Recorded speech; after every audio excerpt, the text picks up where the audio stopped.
Yedidim Shalom, on se retrouve pour les passions d'un Hébreu et le personnage que j'ai choisi aujourd'hui est d'une certaine manière lié à ma famille puisque mon gendre en est le neveu. Et je vous parlerai donc du juge Meir Shamgar décédé l'an dernier. J'aimerais vous présenter cet homme illustre. Et je crois que dans la conjoncture dans laquelle nous sommes, il est un exemple d'introspection, de reconnaissance de soi et de reconstruction de soi à travers les aléas de l'histoire, les turpitudes, et ne jamais en tout cas baisser les bras envers et contre tous les aléas de notre histoire.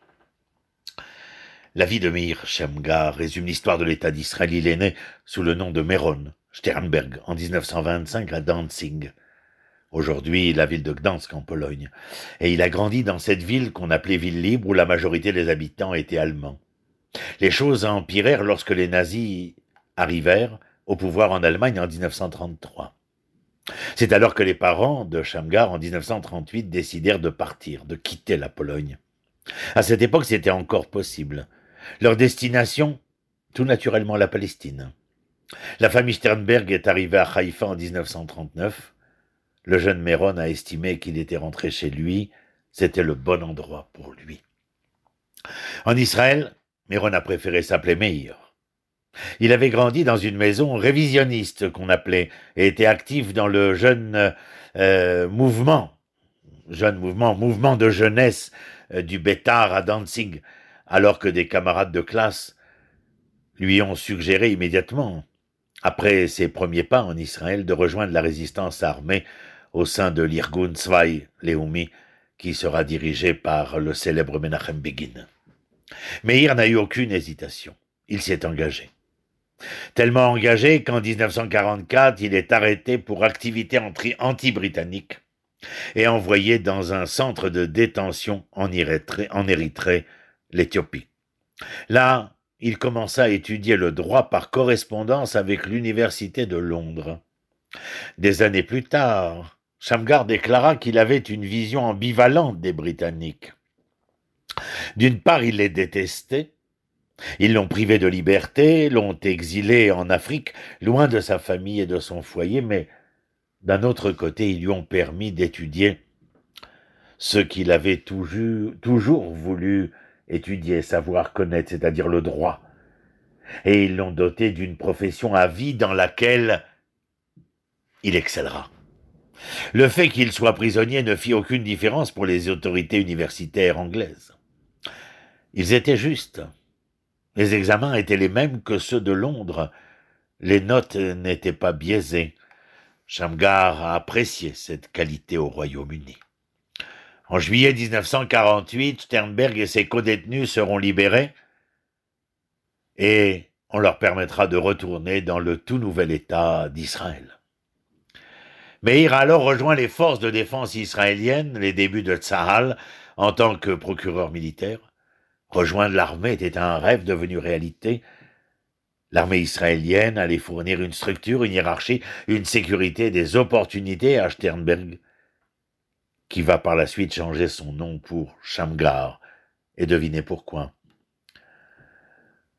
Pour progresser, selon lui, dans la profession juridique, le nom de Shamgar était symbolique. Shamgar ben Anat fut une figure biblique célèbre dans le livre de Shoftim, le livre des juges, chapitre 3, verset 31.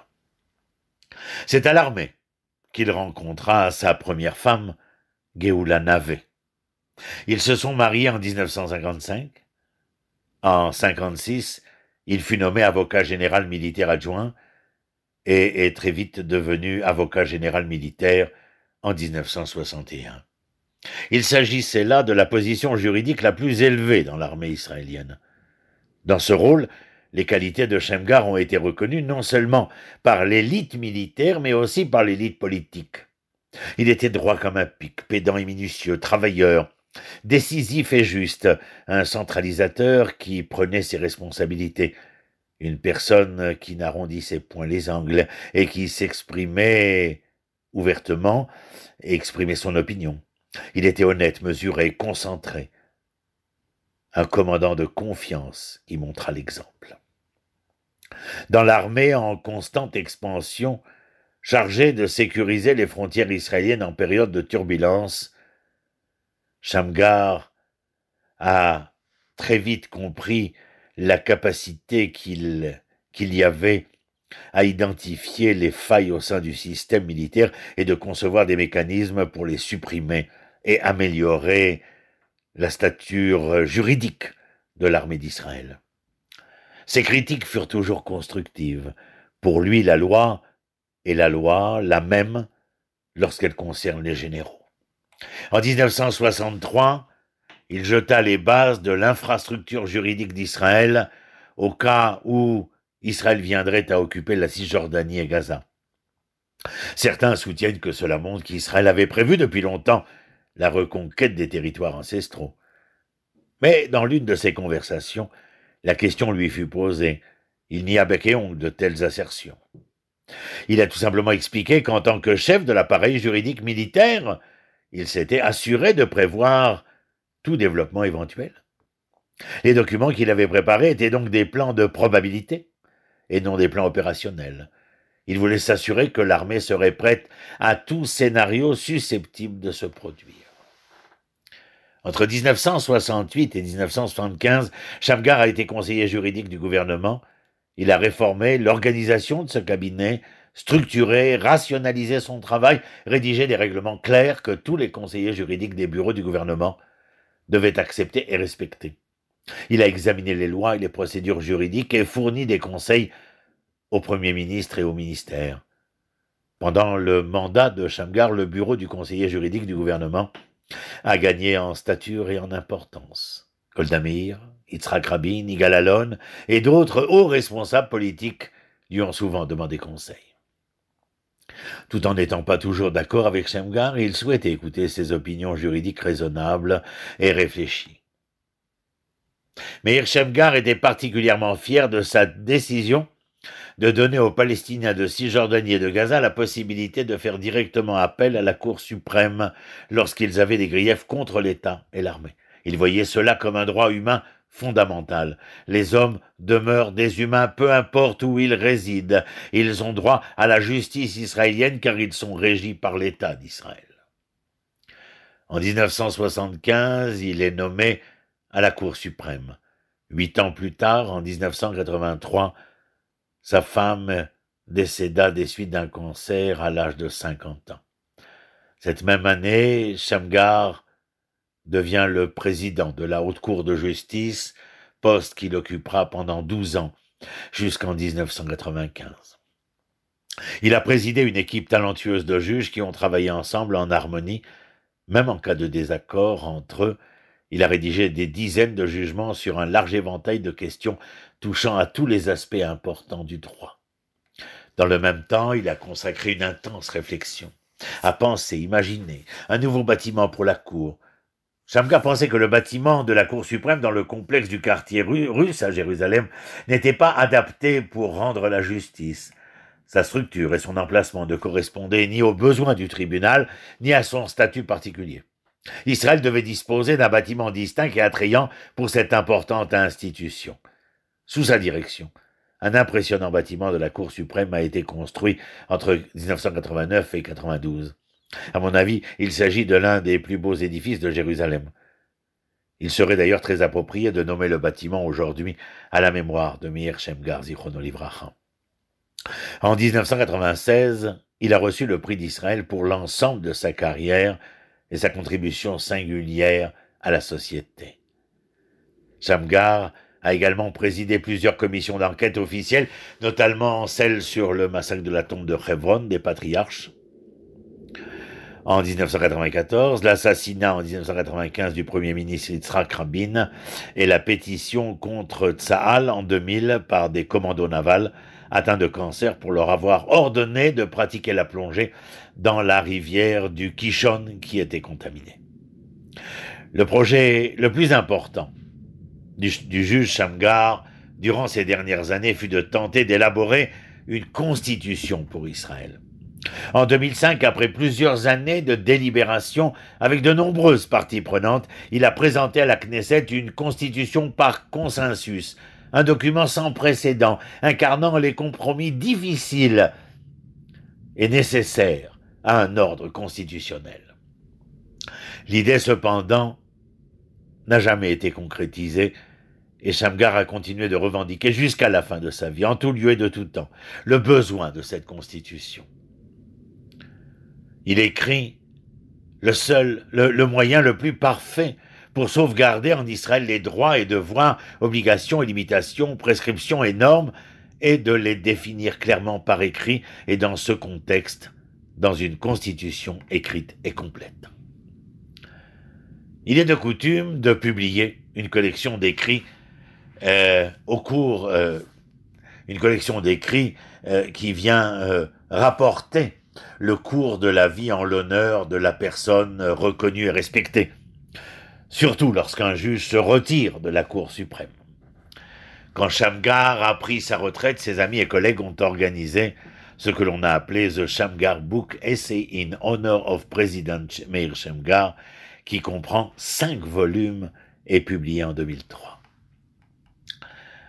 Parce que Shamgar était à de nombreux moments de l'histoire d'Israël, les journalistes eurent des discussions fascinantes sur bon nombre des affaires dans lesquelles il était impliqué. Et cela leur permit d'avoir un aperçu important des processus de prise de décision.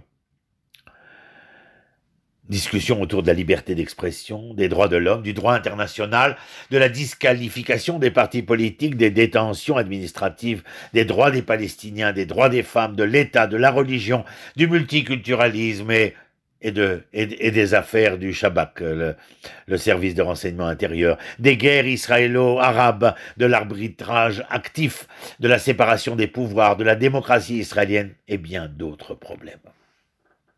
Il était franc et serviable, il était toujours calme et calculé, mesuré dans son discours articulé et clair. L'un d'entre eux raconte « Je l'ai vu dans ses frustrations, par exemple, lorsque le Premier ministre n'a pas adopté ses idées sur la nécessité d'une constitution, mais je ne l'ai jamais vu se mettre en colère. Il disait, avec un demi-sourire, « Que pouvons-nous faire, si ce n'est de continuer d'avancer ?» Au cours de la dernière décennie, nos conversations, rapporte ce journaliste, sont devenues plus personnelles. Shamgar m'a raconté des chapitres de sa vie, non pas de manière méthodologique, mais comme il les voyait, pertinents pour nos conversations. Ces histoires étaient fascinantes, et je lui ai dit maintes et maintes fois, « Vous devez écrire votre autobiographie. » Shamgar a juste souri. Et puis un jour, il a dit, « Je le ferai, et vous en recevrez une copie. » Il n'a jamais manqué à ses obligations. Il disait non quand il le jugeait approprié, mais quand il disait oui, vous saviez qu'il le ferait et qu'il ferait ce qu'il avait promis. D'ailleurs, l'autobiographie fascinante de Shamgar a été publiée en 2015. Shamgar et ce journaliste partageaient des passions pour la musique et les voyages. Il aimait le jazz et avait l'habitude d'assister au festival annuel à la Mer Rouge. Il aimait parcourir le monde avec un groupe d'amis, explorer des endroits que la plupart des touristes ne visitent pas. Ils avaient l'habitude de comparer les notes de leurs voyages respectifs en se remémorant les lieux, les odeurs, les goûts, les vues. Durant ces conversations, il aimait être emporté dans ses souvenirs, parlant de la vie en dehors du domaine du droit. Shamgar était un homme noble, dans sa posture, dans sa démarche, dans son parler. Grand et impressionnant, mesuré et réfléchi, il a apporté d'immenses contributions au droit, à la justice, à la société israélienne. Il représentait une grande partie de ce qui est bon et précieux pour cette société. Il manquera beaucoup à ceux qui ont eu la chance de le connaître, et j'espère que son héritage se perpétuera pendant de nombreuses générations à venir. Shalom. Une bonne et meilleure santé pour tous, pour toute notre humanité. Shalom, shalom.